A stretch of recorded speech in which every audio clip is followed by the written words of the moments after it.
So quick video lang tayo guys. Gusto ko lang share yung ginawa kong grass shredder na powered by old washing machine motor.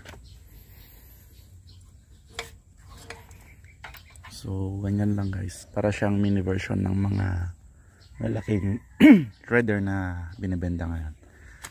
So yung loob niya, blade siya ng yung ginamit kong blade ay yung gunting na para sa damo. Yan, hinati ko lang tapos siniling ko dito sa may bakal na to. Tapos ginawan ko siya ng takip.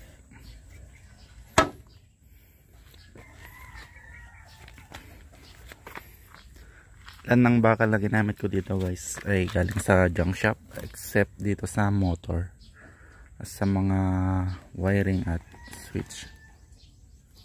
Ayan.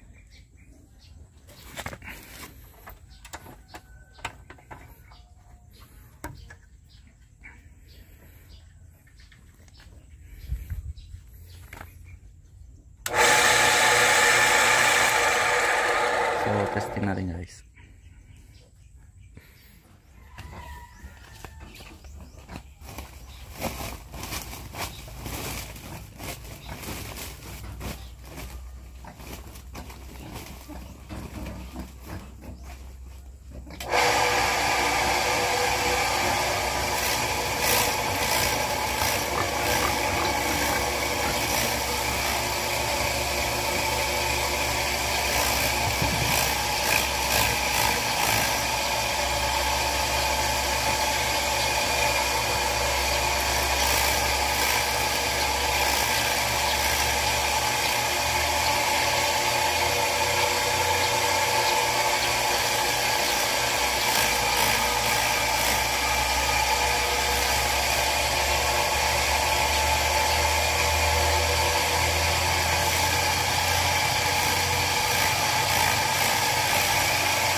So ayan guys, tapos na tayong mag chop.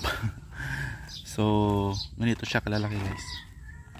Pwede na siyang gamitin sa patukan ng manok at ihalo sa feeds ng baboy. So ayan guys, note lang guys, yung gagamitin yung motor ay dapat yung galing sa motor ng washing machine mismo, hindi sa dryer. Kasi yung motor na galing sa dryer ay 80 watts lang compare sa washing motor na 150 watts. Mas malakas siya ng konti guys. So mas advisable na gamitin to. So salamat sa panonood guys. Hopefully na may natutunan kayo. Salamat.